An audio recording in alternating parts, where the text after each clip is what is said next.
যেই লোকটা বেনামাজি হয়ে মারা যায়, ফেরেশতা ডাক দিয়ে বলে তারিকুস সালাত, নামাজ পরিত্যাগকারী এসেছে।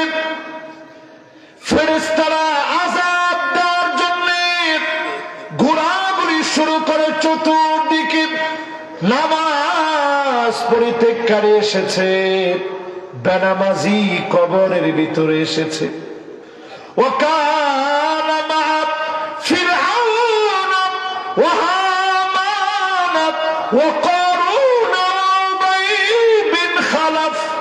ওই লোকটা দাগি আসামি জাহান্নামী হবে ফেরাউনের সাথে, কারুনের সাথে, উবাই বিন খালাফের সাথে, এমনকি হামানের সঙ্গে জাহান্নামে যাবেন। আপনার সঙ্গী গুলা বড় বড় দাগি আসামি, ঠিক কিনা বলে? জেলখানায় ধরা পড়ছেন, আসামি হইতেছে মুরগি মিলন, আসামি হইতেছে গলা কাটা মজিবর, আসামি পিচ্ছি হান্নান। এক ছেলে আপনার রাখছে, এক ছেলে যদি আপনি থাকেন আপনি তো এমনি শেষ। হায় হায় হায়, জায়গায় এসে পড়ছে মুরগি মিলনের লগে। আল্লাহ জানে কোন সময় আমার মুরগি বানায়। এই জন্য একটু চিন্তা করেন, যারা নামাজ পড়েন না, নতুন বৎসর আসছে এখনো নামাজ পড়তেছেন না, চিন্তা করেছেন আরো কয়দিন পরে।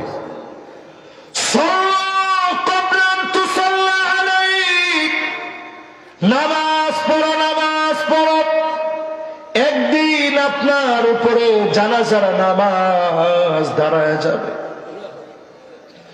একদিন আপনি লাশ হয়ে যাবেন, সবার চোখের ভিতরে পানি থাকবে,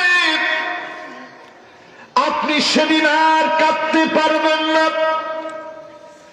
বাপ হয়ে সন্তানের জন্য কাঁদবেন, সন্তান হয়ে বাপের জন্য কাঁদবে,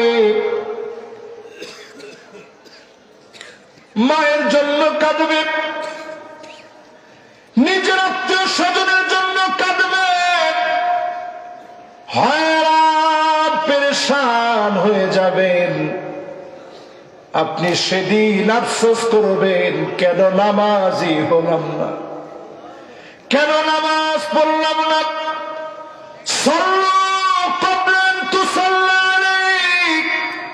নামাজ পড়ো, যেদিন নামাজ দাঁড়াবে তার আগে নামাজে হন। অবশ্যই যিনি জান্নাতি বানায়া দিবেন তিনি কে? নবীজি হাদিসের ভিতরে ইরশাদ করেন, হারামাহুল্লাহু আলাইহিন নার, অক্তমত সময় মতো সুন্দর করে ওযু বানায়া 5 ওয়াক্ত নামাজ যারা পড়বে, জাহান্নামের আগুন যিনি হারাম বানায়া দিবেন তিনি কে?